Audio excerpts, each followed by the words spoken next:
Bismillahirrahmanirrahim. Assalamualaikum warahmatullahi wabarakatuh. Waalaikumsalam warahmatullahi wabarakatuh. Alhamdulillahilladzi arsala rasulahu bil huda wa dinil haq liyudhhirahu 'ala dini kulli walau kafa billahi syahida.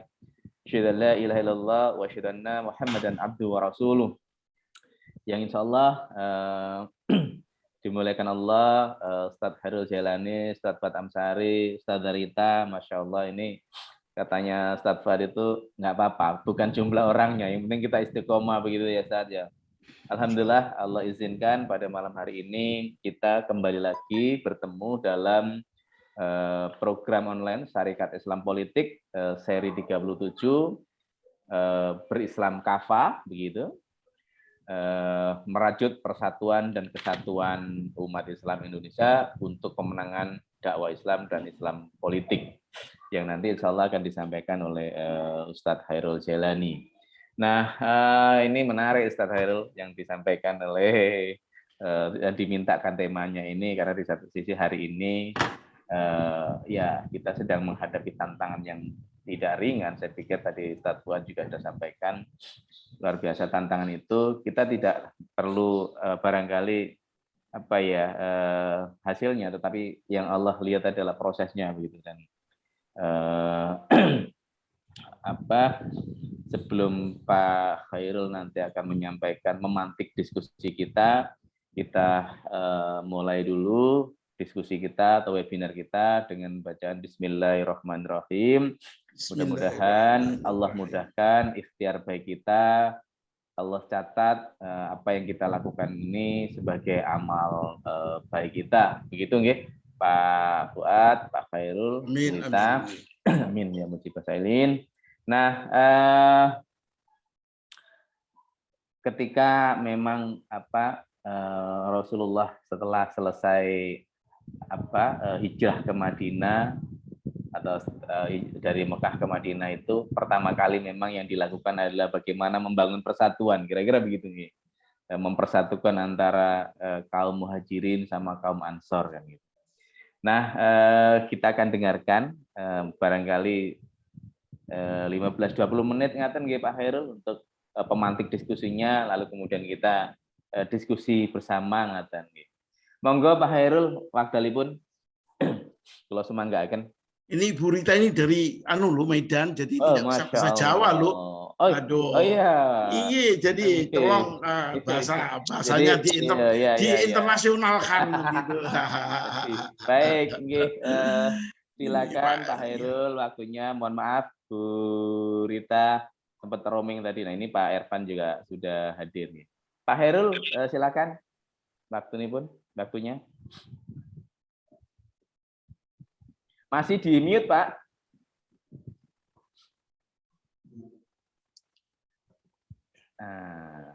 Assalamualaikum warahmatullahi wabarakatuh. Waalaikumsalam warahmatullahi wabarakatuh. Alhamdulillahirabbil alamin wassalatu wassalamu ala asrofil anbiya wal mursalin sayyidina Muhammadin wa ala alihi washabihi ajmain. La haula wala quwwata illa billahil aliyil azim. Puji syukur kehadirat Allah Subhanahu wa taala yang telah memberikan semuanya kenikmatan kepada kita sekalian.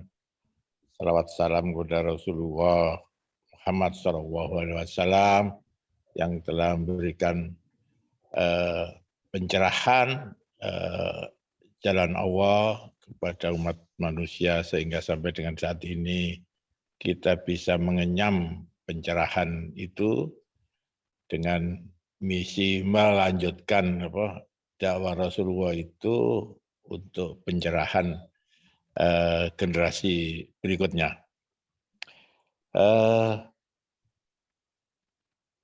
Melihat kepada judul, seakan-akan judulnya ini bombastis ya, merajut persatuan dan kesatuan umat Islam Indonesia untuk pemenangan dakwah Islam dan Islam politik. Tapi sebetulnya maknanya sederhana, tapi efektif untuk dakwah. pengertian persatuan dan kesatuan umat Islam Indonesia ini, dengan asumsi kita kan sudah mengenyam, menikmati dakwah Islam itu, sehingga kita dan keluarga kita menjadi Islam. Pengertian persatuan dan kesatuan umat Islam Indonesia di sini adalah meneguhkan sikap untuk bersatu. Saya ulangi, meneguhkan sikap untuk meneguhkan untuk bersatu dalam takwa kepada Allah. Jadi pengertian persatuan dan kesatuan di sini adalah bersatu dalam takwa kepada Allah. Tidak ada lain.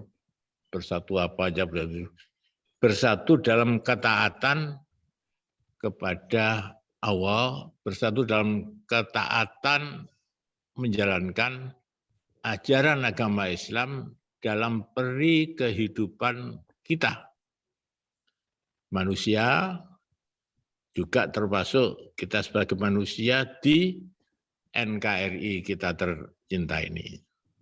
Jadi begitu ya, saya ulangi, meneguhkan sikap bersatu dalam ketakwaan kita kepada Allah dalam NKRI. Entry point-nya di NKRI apa tidak salah kalau ada pertanyaan? Oh tidak, sangat betul, karena dijamin kita menjalankan agama, beragama dan melaksanakan ibadah menurut agama kita itu dijamin dalam Undang-Undang Dasar 1945. Saya sebutkan saja pasalnya supaya tidak misleading, yaitu pasal 28E Undang-Undang Dasar 45. Ya, saya baca singkat. Setiap orang bebas memeluk agama dan beribadah menurut agamanya tersebut. Jadi luas ya. Jadi kita di Indonesia ini memeluk agama Islam dan dijamin bebas beribadah menurut agama Islam.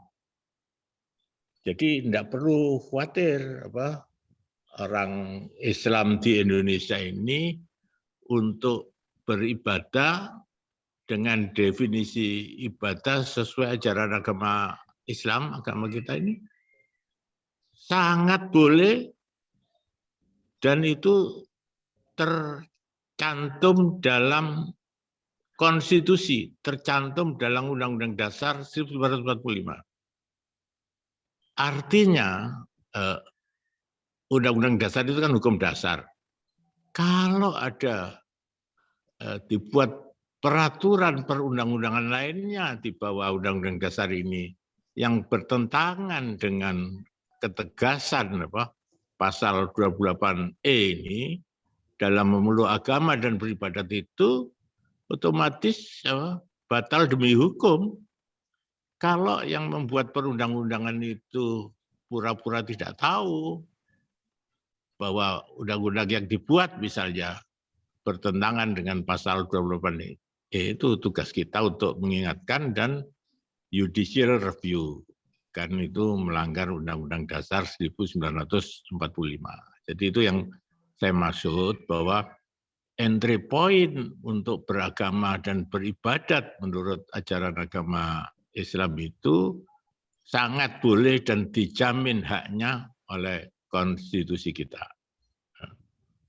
Jadi itu ya, entry point yuridis formal, legal formal di NKRI yang tercinta ini.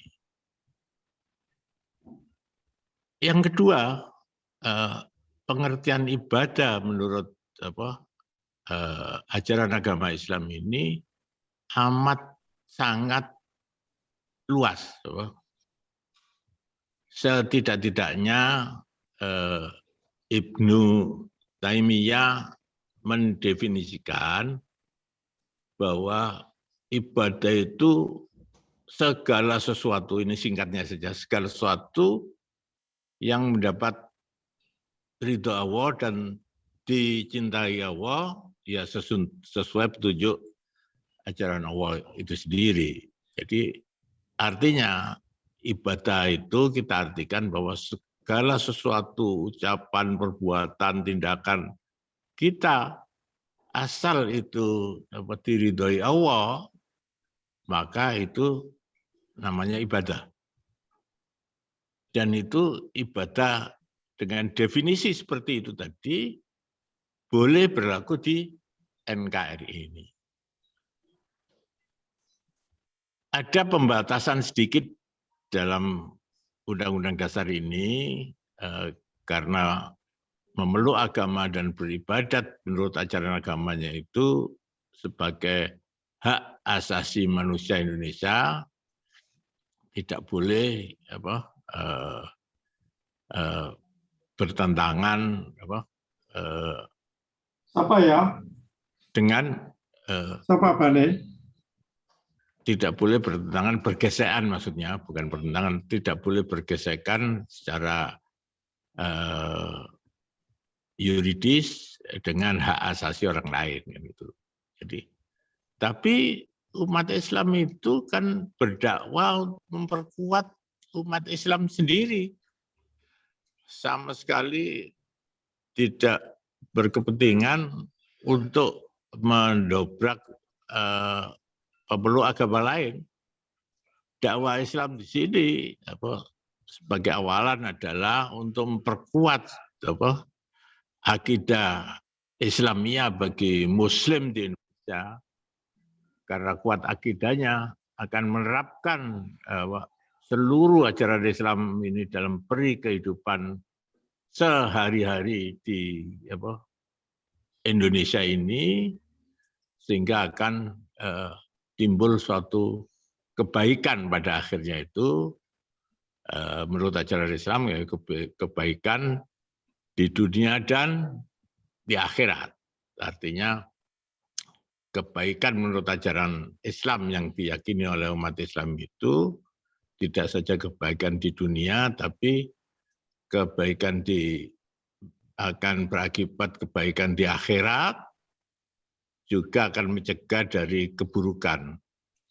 Kalau di akhirat keburukan itu akan dosa neraka tempatnya, tapi keburukan di dunia juga dicegah. Jadi itu misinya dakwah Islam di Indonesia itu untuk memperkuat fondasi akidah umat Islam sendiri, sehingga perilakunya itu menjadi baik, menjadi sesuai dengan tuntunan ajaran agama Islam, sehingga muncul kebaikan di dunia,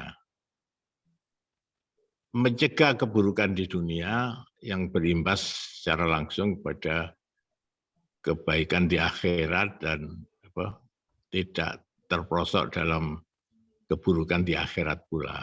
Jadi ya doa kita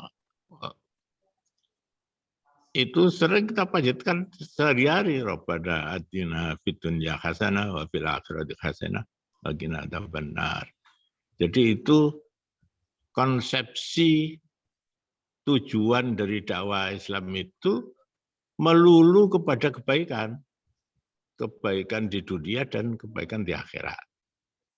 Asal syaratnya ya hidup sesuai tuntunan ajaran agama Islam.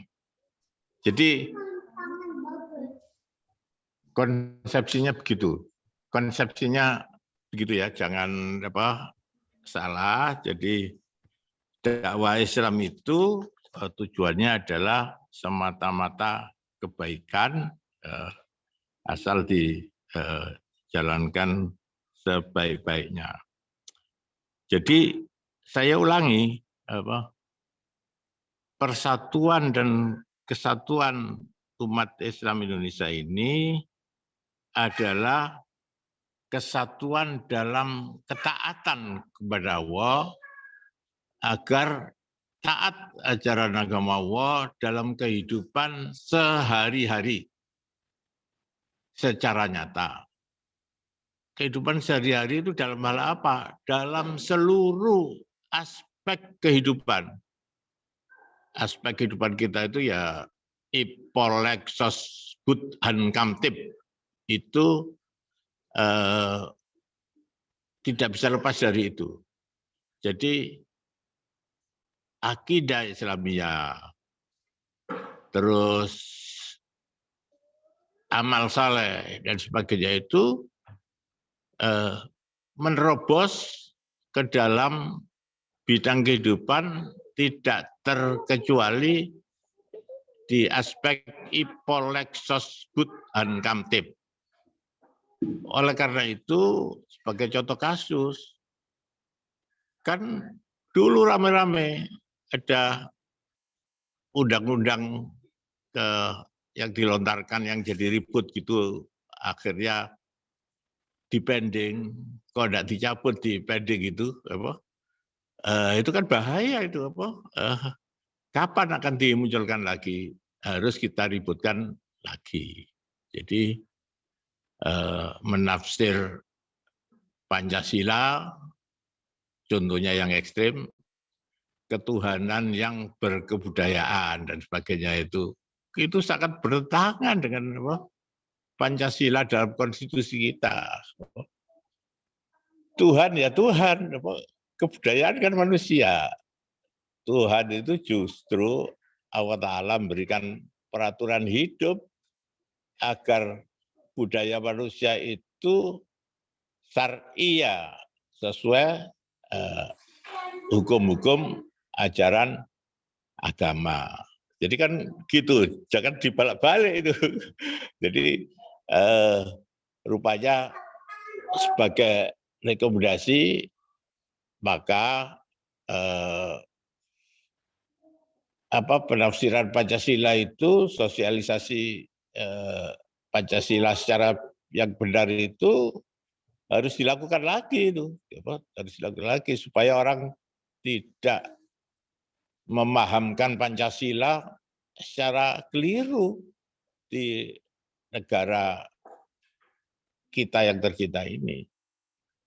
Kita aspek hidup beragama itu jelas lekat, tidak terpisah dari sila pertama, ketuhanan yang Maha Esa itu. Jadi kalau itu diobrak-abrik jadi kacau semua kehidupan beragama itu. Jadi kalau yang ada mengobrak-abrik itu ya harus kita lawan supaya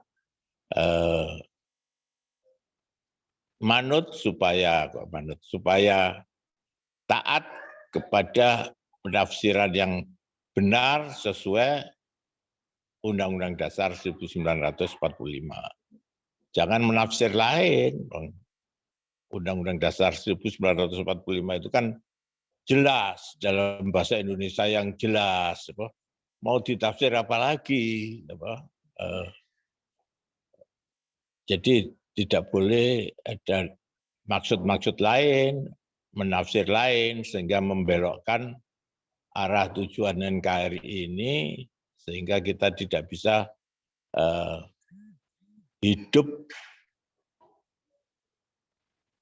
hidup dengan norma agama dengan yang baik. Jadi saya kira NKRI ini sudah bagus dengan konstitusinya yang terbuka begitu, adalah ladang bagi umat Islam untuk tampil menunjukkan amal solehnya. Jadi tidak ada halangan, tidak ada pertentangan agama dan Pancasila itu sebagaimana dilontarkan oleh orang-orang yang bodoh menurut saya yang menentangkan agama dan Pancasila. Dia yang melontar isu pertentangan agama dan Pancasila itu adalah orang yang bodoh dalam memahami agama. Dia tidak jelas, tidak tahu peran dan fungsi agama yang sesungguhnya, sehingga sampai mempertentangkan agama dan Pancasila. Itu tidak tahu upaya dari golongan mana yang demikian. Tapi itu jelas salah, jadi harus ditentang habis-habisan. Terus yang kedua, lanjutan dari pengertian kebersamaan, kesatuan dalam bertakwa tadi itu menuju pemenangan dakwah Islam. Walaupun ada indeks Islam di sini, karena mission Islam itu adalah kebaikan, maka harus dibaca sebagai pemenangan kebaikan yang hakiki.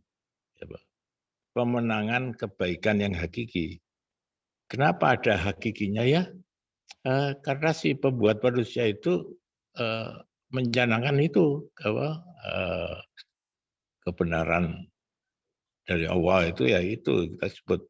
Sedangkan kebenaran yang diberikan oleh manusia itu bersifat relatif kan. Jadi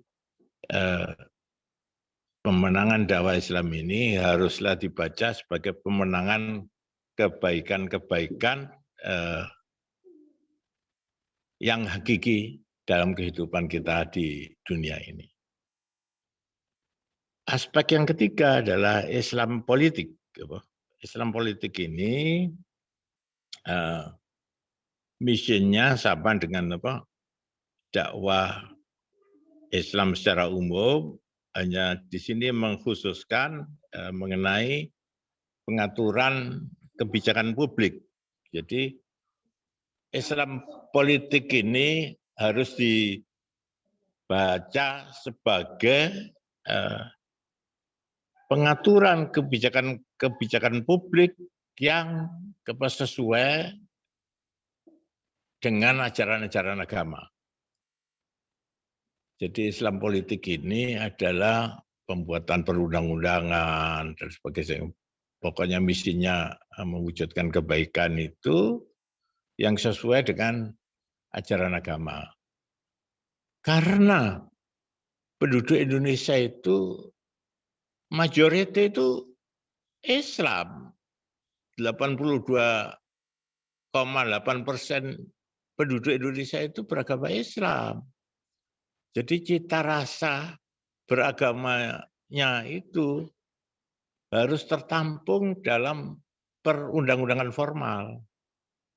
Contoh yang sudah pernah dibuat yaitu undang-undang mengenai perbankan syariah, yaitu mission dari Islam politik itu begitu. Jadi perbankan syariah itu sesuai ajaran Islam itu harus diterapkan sebagai kebijakan publik untuk umat Islam. Jadi tidak mencampuri umat yang lain. Jadi yang mengaku penduduk Indonesia yang beragama Islam harusnya mengikuti aturan yang sudah diwadahi dalam kebijakan publik, yaitu Undang-Undang Perbankan Syariah. Itu contohnya itu produk dari Islam politik itu begitu. Undang-Undang Zakat. Masih banyak yang perlu dibentuk untuk merealisasikan kebijakan publik yang sesuai dengan norm ajaran agama Islam itu, tapi kelihatannya seret ya. Karena banyak orang salah tafsir itu akan menjadi, loh ini kan negara agama. Bukan. Negaranya tetap negara kesatuan Republik Indonesia, tapi berisi penduduk yang beragama secara taat. Perlu diatur kebijakan publik, ya kan begitu. Saya mendekati Islam politik itu di sini. Termasuk nantinya memilih memilih pemimpin-pemimpinnya, ada ketentuan di dalam ajaran agama Islam itu, pemimpin dari kaum mukminin itu harus dipilih ya orang beriman, orang mukmin yang terbaik dari penduduk yang beragama Islam itu. Jadi kan boleh saja itu demokrasi itu. Orang Islam kan punya hak demokrasi untuk memilih pemimpinnya itu. Jadi itu perlu tatanan yang baik. Bagaimana partai-partai politik yang mengaku orangnya beragama Islam itu bisa memperjuangkan pemimpin yang baik itu menurut ajaran agama Islam. Jadi tujuannya itu semua baik. Pemimpin yang baik itu menurut ajaran Islam gimana ya? Pemimpin yang mukmin. Jadi itu ya, setidaknya Islam, aspek dari Islam politik ini adalah menerapkan kebijakan publik untuk secara formal berlakunya norma ajaran agama Islam itu yang menampung kegiatan umat Islam secara formal. Contohnya undang-undang zakat, undang-undang perbankan syariah itu contohnya itu diperbanyak. Yang kedua yang penting adalah bagaimana memimpin Indonesia ini supaya NKRI ini menjadi NKRI yang baik, maka pemimpinnya harus pemimpin yang baik. Pemimpin yang baik menurut mukmin, menurut ajaran agama Islam adalah pemimpin yang mukmin. Jadi jelas secara struktural maupun fungsional itu hak demokrasi umat Islam itu jelas dan sama sekali tidak melanggar hukum. Semuanya itu bagian dari beragama dan beribadah menurut ajaran agama, dijamin dalam konstitusi. Jadi kalau ada orang atau pihak-pihak lain yang mengkampanyekan sebagai, sering kita sebut sebagai Islamofobia, itu melanggar hukum loh itu. Hanya kita tidak ada yang berani saja itu menggugat secara hukum. Itu bertentangan dengan konstitusi itu. Jadi bisa dituntut secara hukum itu. Jadi itu aspek pemenangan dakwah Islam harus dibaca pemenangan kebaikan-kebaikan dan mencegah keburukan bagi bangsa Indonesia, dan pemenangan Islam politik adalah pemenangan dalam rangka mewujudkan kebijakan-kebijakan publik yang menjamin aturan-aturan di NKRI ini memandu penduduknya supaya berkehidupan kehidupan yang merujuk kepada ajaran agama dengan baik, dan juga sekaligus pemerintis pemimpin yang baik, sekali lagi dengan merujuk ajaran agama Islam. Itu hak umat Islam, itu hak umat Islam.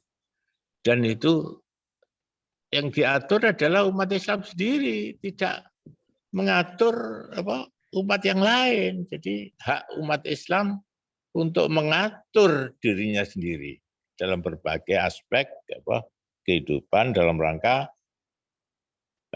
mencapai Rabbana atina fid dunya hasanah wa fil akhirati hasanah wa qina adzabannar. Jadi tujuannya sangat jelas, saudara-saudara sekalian. Jadi itu ya framework ajaran agama Islam dan perjuangan Islam politik itu secara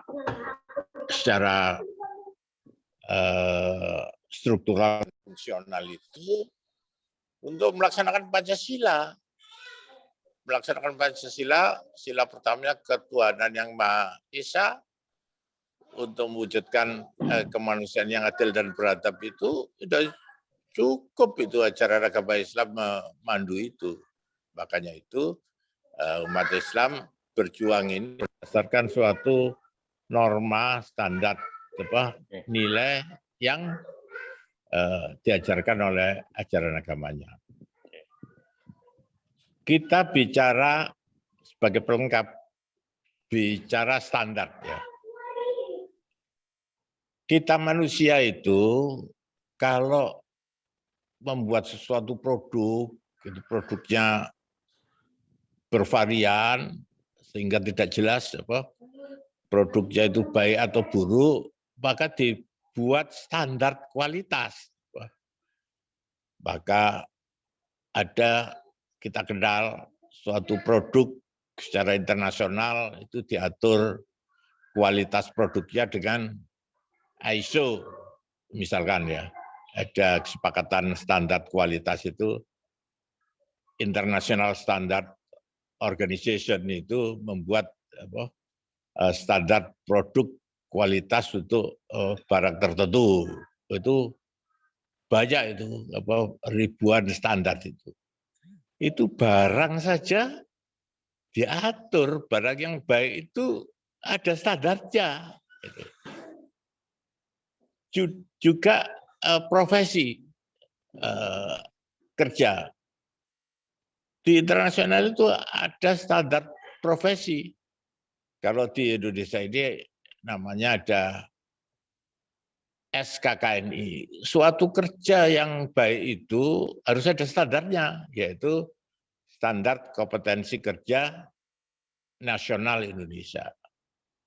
Jadi baik produk maupun jasa untuk dikatakan yang baik itu harus jelas standarnya. Bapak-bapak saudara sekalian, bagaimana kalau tidak ada standarnya itu tidak jelas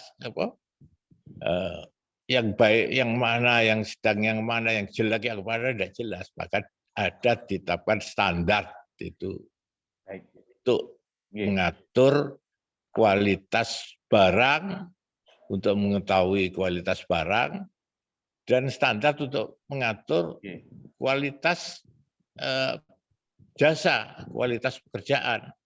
Cekap Pak Khairul, biar kita punya waktu diskusi. Sebentar. Oh, saya adukan. Sekarang yang diatur ini manusia, lebih kompleks dari barang dan jasa. Kalau manusia saja berpikir standar untuk mengontrol kualitas produknya itu, baik produk barang maupun produk jasa. Apa menyangka Allah itu membiarkan? Manusia itu perbuatannya harus ada standar. Maka itu Allah menurunkan agama itu sebagai standar hidup manusia itu, sehingga baik itu yang bagaimana, jelek yang bagaimana. Jadi ini penerapan agama sesuai dengan standar yang disepakati manusia sendiri. Manusia sendiri membuat standar, terus menolak standar dari Allah. Manusia ini kan produk buatan Allah, yang membuat manusia ini membuat standar untuk hidup manusia itu ya analog dengan manusia membuat standar untuk barang dan jasa tadi. Mestinya secara logik itu penerapan ajaran agama itu tidak tertolak. Kalau ada manusia yang menolak itu berarti dia inconsistent. Dia membuat standar untuk ciptaan manusia sendiri ada standarnya. Tapi manusia sebagai ciptaan Allah tidak boleh ada standarnya. Ini kan inconsistent.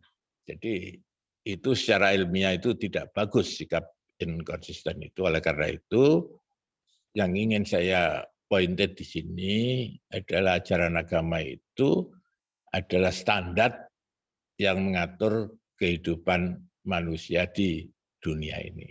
Jadi ada analog dengan contoh standar yang dibuat oleh manusia itu sendiri. Saya kira itu sebagai komparasi ya, komparasi peran ajaran agama ini untuk taat.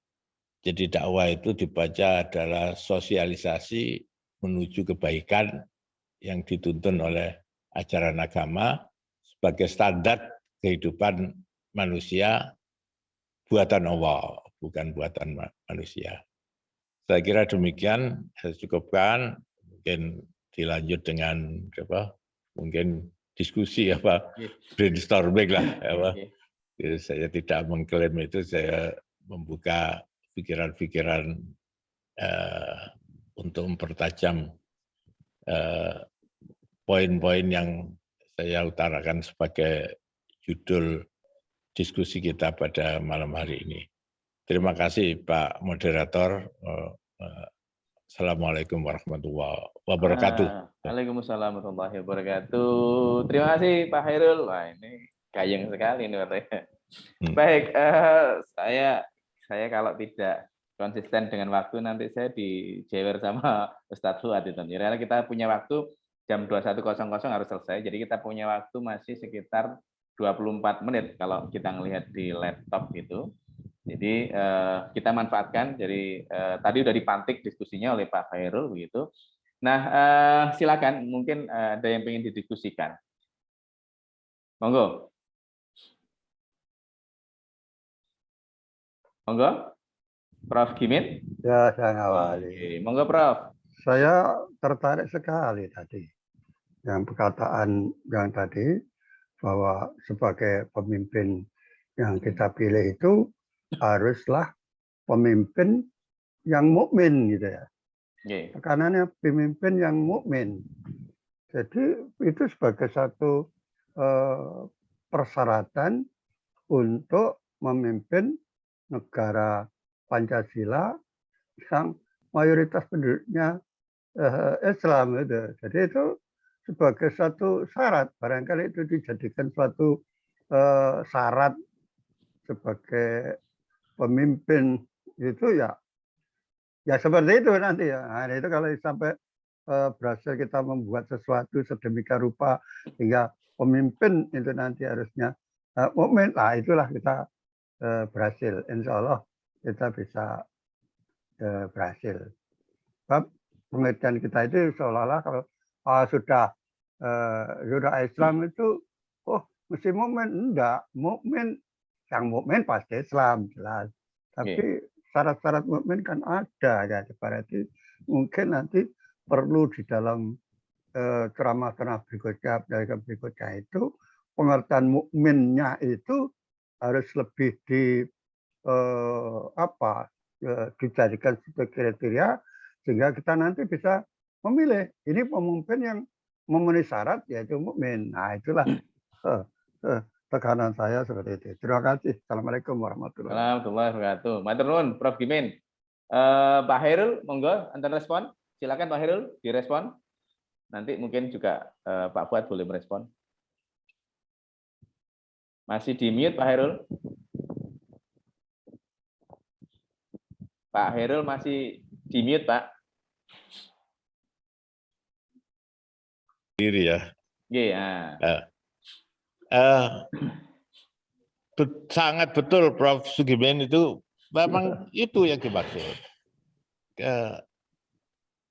Penduduk Muslim itu punya hak demokratis untuk memilih pemimpin sesuai keyakinannya. Keyakinan baik buruk itu menurut apa? Menurut petunjuk Allah. Jadi jelas tidak salah itu. Jelas tidak salah, bukan pendapat manusia. Syarat-syarat pemimpin mukmin itu mungkin nanti kali lain bisa kita rincikan, itu berkata yang benar, tidak bohong, di antara lain yang begitu. Jadi itu sebagai syarat itu.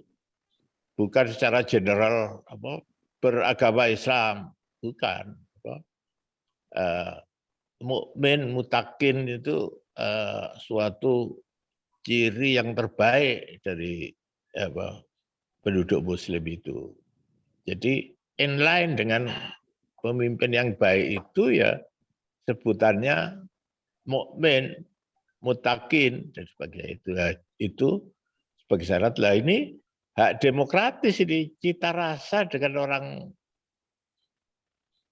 Muslim orang yang berkeyakinan beragama Islam sesuai ajaran agamanya itu memang harus memilih demikian. Itu ada di Al-Maidah, itu harus seorang Muslim harus memilih pemimpin yang mukmin. Kalau dibalik, kalau Muslim itu tidak memilih yang mukmin, dia tidak taat kepada ajaran agamanya. Loh, agamanya mengharuskan memilih pemimpin yang mukmin kok dipilih yang biasa-biasa saja. Ini tidak sesuai dengan kehendak Allah. Allah itu mengatur yang baik. Mukmin harus dipimpin oleh pemimpin yang mukmin. Jadi kalau Muslim Indonesia itu taat ajaran agama, dia pasti merujuk kepada mencari pemimpin yang baik, pemimpin yang mukmin. Ya, kalau menyatu kehendak Allah ini dengan kehendak Muslim di Indonesia, itu dalam bahasa filsafat itu menyatunya kehendak Allah dan kehendak Muslim. Apa itu istilahnya, Pak Fuad? Wihdatul iroda, menyatunya kehendak rakyat, kehendak yang beragama Islam dengan kehendak Allah, itu bagus itu. Yeah. Saya kira betul, Prof, itu yang saya maksud, bahwa itu pilihan penduduk Muslim Indonesia yang benar dalam memilih pemimpin yang mukmin. Betul, Prof. Sepakat sekali. Baik, terima kasih Pak Hairul. Pak Fuad, ada tambahan? Iya, tambahnya sedikit saja itu. Masalahnya itu kan judul kita ini merajut. Ya. Persatuan dan Kesatuan Umat Islam Indonesia. Tadi Ya. sudah diterangkan dan panjang lebar oleh Pak Hairul itu tentang bahwa umat Islam itu harus bersatu. Ya. Dan itu harus dirajut secara proaktif. Nah, masalahnya itu orang Islam sendiri yang tidak menghendaki orang mukmin menjadi pemimpin formal negerinya. Itu dua alasan. Alasan kebodohan dia sebagai orang Islam atau alasan karena dia dibeli oleh orang lain. Lah itu yang harus dirajut. Jadi kalau memilih pemimpin itu harus mukmin di dalam negerinya yang plural, perajutannya itulah yang menjadi tantangan. Nah ini menurut saya yang mungkin Pak Hairul memberikan nanti kata-kata kuncinya. Oh iya. Faktanya kan kita ini Muslim semua, 85%. Tapi faktanya menunjukkan bahwa banyak orang Islam yang memilih non-mukmin menjadi pemimpin formal negerinya. Dan itu yang merusak negeri ini. Alasannya macam-macam. Salah satu alasan tadi saya mengatakan, karena berislamnya tidak utuh, tidak kafah. Dia merasa sudah benar berislamnya hanya kalau sholat. Sudah baik. Dia nggak peduli siapa yang jadi pemimpin, itu bukan urusan saya itu. Nah, orang yang seperti ini, orang Islam seperti ini harus dirajut. Jadi judul meeting kita kali ini adalah merajut persatuan dan kesatuan umat Islam untuk tadi itu pemenangan dakwah Islam dan Islam politik. Jadi ini mungkin saya kira perlu Pak Hairul memberikan kiat-kiat. Ya merajut orang Islam yang kayak seperti itu loh Pak Hairul. Iya. Gitu. Iya. Karena kenyataannya kan sangat-sangat beda antara harapan dengan faktual. Dan itu sebabnya karena kualitas orang Islam sendiri. Monggo silakan. Ya. Baik. Bagus. Jadi itu memang bersatunya ketakwaan dalam mewujudkan pemenangan dakwah Islam dan Islam politik itu kan bersatunya kesatuan tekad dan bulat ya, ketakwaan muslimin itu harus ada sarananya itu. Kalau tiba-tiba kalau kita tidak berupaya tiba-tiba Allah menyamakan apa kehendak kita begitu kan ya apa alhamdulillah sih kalau terjadi, tapi kalau kita tidak berupaya masa bisa, harus ada sarana untuk mempersatukan itu.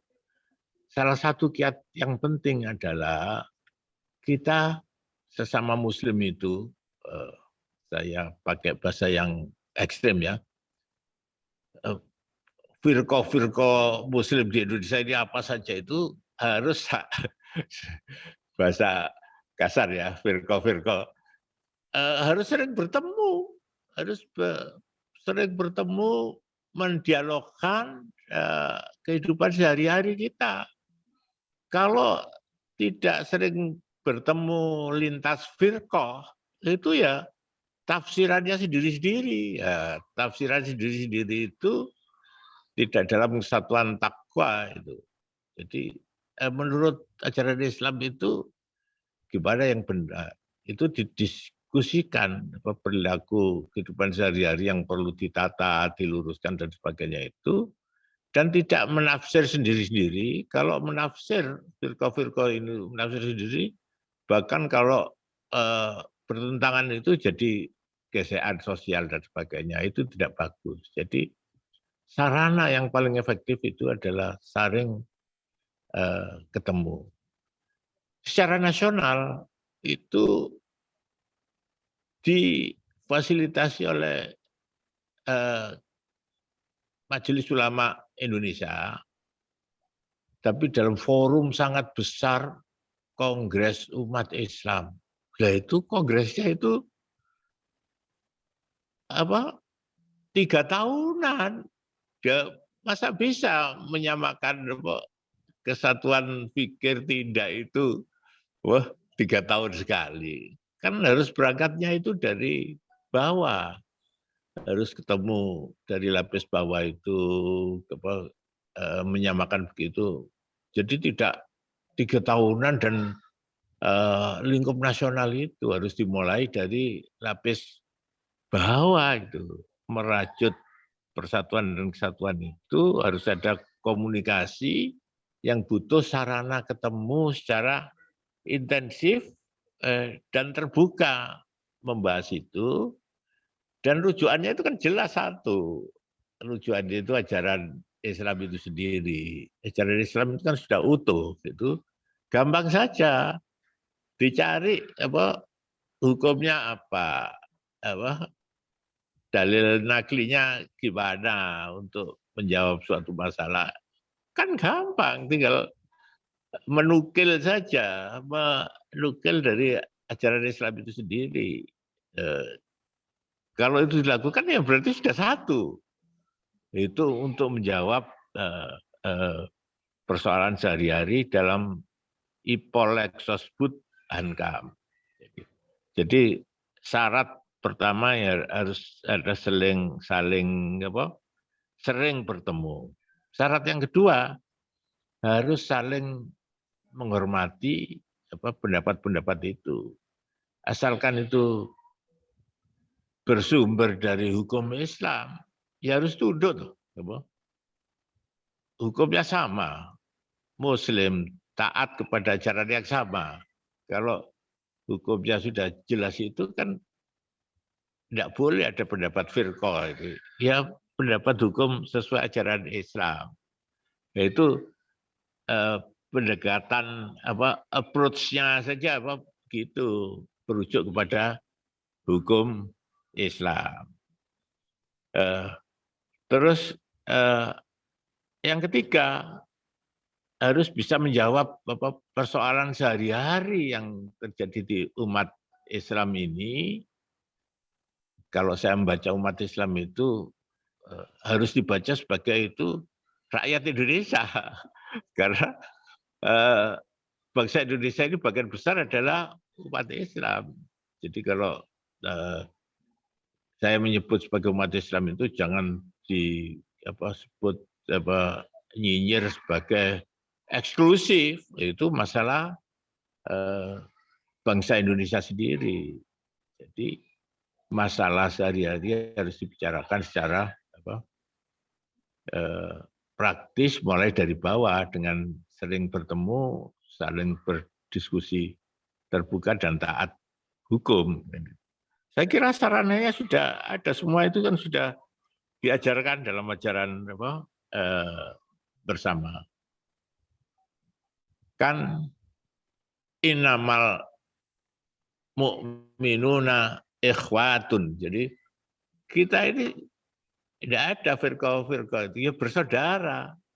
Orang mukmin itu bersaudara, ya saudara itu kan akrab ya, saudara itu kalau marah-marah sedikit, tapi kan tujuannya sama di keluarga itu.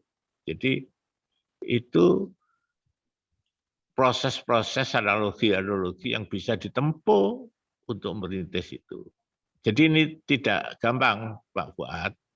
Jadi tidak bisa didekati untuk menyatukan persatuan dan kesatuan itu melalui Kongres Umat Islam yang 3 tahun sekali dan sebagainya itu sangat tidak praktis itu. Yaitu dibutuhkan untuk masalah-masalah yang sangat amat super penting saja. Kalau masa sehari-hari yang harus dijawab itu ya harus dijawab aktual sehari-hari gitu. Tapi dengan sering bertemu antar firqah tadi itu kan selesai.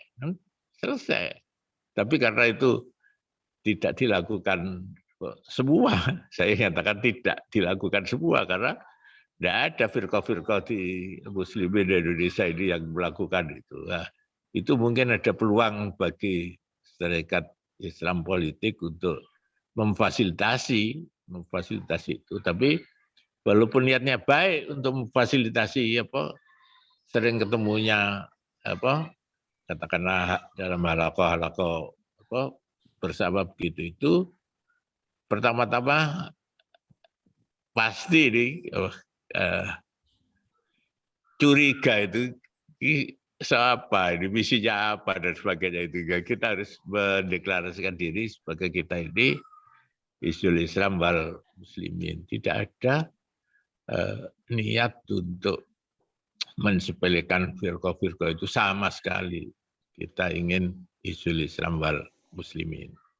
Jadi kiat-kiatnya begitu, sering ketemu sesering mungkin dan sangat praktis, tidak dalam jangka waktu yang lama lah. Ini kalau kita budayakan silaturahim, ketemu menjawab persoalan hidup sehari-hari itu selesailah. Selesai. Bangsa Indonesia ini saya kira itu komen saya, Pak. Kiat-kiat. Pak Khairul, terima kasih. Beberapa tawaran kiat yang ditawarkan oleh Pak Khairul tadi kan salah satunya adalah saling sering bertemu gitu. Dan mungkin saya tambahi Pak Khairul, saling sering bertemu dan berdiskusi persamaan, bukan perbedaannya, kira-kira begitu. Oh, iya. Betul. Berangkatnya dari perbedaan, Pak, itu bisa nggak ketemu gitu nanti itu. Baik, kita punya waktu tinggal 6 menit ke depan. Nah, Bu Rita silakan, apa yang ingin disampaikan Bu Rita? Silakan Bu Rita.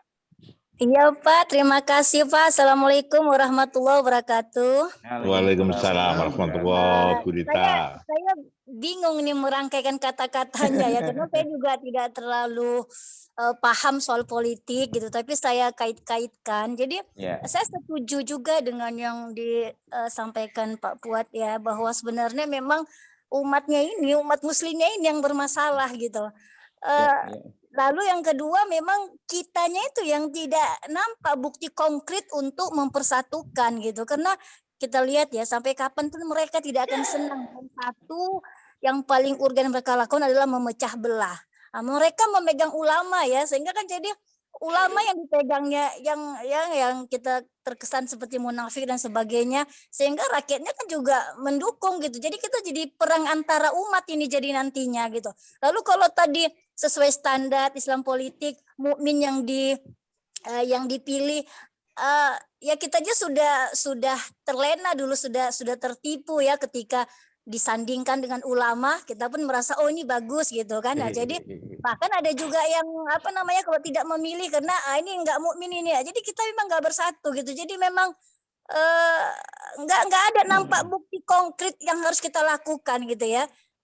Jadi maksudnya kan saya kaitkan dengan dalam Islam bahwa target ilmu itu adalah akidah, tauhid, dan akhlakul karimah. Maksudnya kan ini saya kait-kaitkan. Maaf Pak kalau salah ya. Ini kan kita hanya kasih opini pemikiran kita ya. Jadi kalau saya berpikir, mau bagaimanapun pendapatnya ulama tersebut atau orang muslim tersebut, mau bagaimanapun yang penting selagi dia masih mengakui Allah sebagai Tuhan, selagi Rasul sebagai Nabi, udah terserah dia mau gimana. Karena target kita kan politik. Sehingga kita jadi itu tauhidnya tadi. Lalu yang kedua akhlakul karimah. Ya udah nggak usah kita bahas-bahas perbedaan khilafiyah dan sebagainya. Yang penting itu kan tingkatan orang kan berbeda-beda. Tapi ini kita kan sekarang target itu mempersatukan gitu. Ini lagi yang masalah mengucapkan Natal dan sebagainya. Udah kita berakhlakul karimah saja. Udah kita diam saja. Nggak usah mengungkapkan perbedaan. Karena inilah. Padahal kalau secara hakikatnya justru ini mereka itu memang membuat kita tidak bersatu gitu dengan media-media seperti itu gitu. Nah jadi berkaitan tadi dengan akidah dan akhlakul karimah tadi, jadi kita memang butuhlah sebuah media yang membahas memang khusus politik, membahas memang pemimpin mukmin dan memang tidak ada perbedaan apapun di situ. Yang penting memang kita mengakui Allah sebagai Tuhan, mengakui Rasul Nabi Muhammad, dan memang target kita adalah bersatu untuk politik Islam tadi gitu, secara kafa memilih mukmin tadi. Dan memang pemimpinnya juga memang jelas gitu. Karena memang ya kita lihat ya luar biasa kan mereka, tapi kita nggak sadar gitu bahwa itu salah satu target mereka untuk memecah belah memang gitu. Jadi mohon maaf Pak, saya ini merangkai-rangkaikannya bingung gitu. Nggak usah bingung Bu, nggak usah. Maksudnya gitu. Maksudnya paham kan Pak? Ya. Terima kasih Pak. Assalamualaikum warahmatullahi wabarakatuh. Waalaikumsalam. Terima kasih Bu Rita. Pak Hairul silakan diberi respon. Ya silakan. Nggak usah bingung karena ajaran Islam itu lengkap. Menjawab apa saja persoalan-persoalan pokok dalam hidup itu ada. Jadi hanya kita buat kondisi nanti menyampaikan pokok-pokok tuntunan ajaran Islam untuk menjawab masalah-masalah kehidupan manusia ini secara baik sehingga tidak dianggap sebagai Islamofobia oleh mereka. Wah ini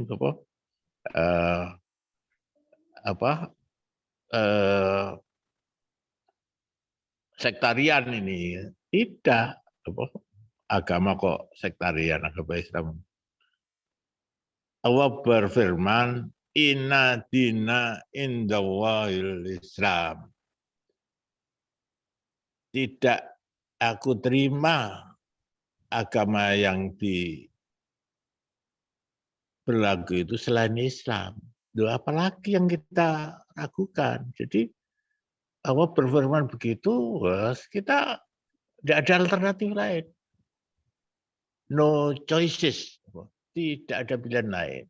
Hanya pokok-pokok ajaran Islam ini kalau kurang detail, pokoknya sudah ada, mungkin furuk-furuknya, cabang-cabangnya dan sebagainya itu diselesaikan, dibahas oleh majelis ulama, oleh ulama sebagai penerus misi nabi-nabi kan ulama. Ada yang kecil-kecil detail-detail akan diterjemahkan oleh ulama-ulama dengan majelis tarjih atau Batsul Masail, kan banyak media-media itu di situ pasti bisa menyelesaikan. Ulama Indonesia cerdas-cerdas. Dan yang saya maksud tadi itu pemahaman seorang Muslim Indonesia untuk memilih pemimpin yang mukmin itu bagian dari pencerdasan kehidupan bangsa, dijamin konstitusi. Loh, penduduk Indonesia itu harus cerdas. Apa keyakinanmu? Agama Islam.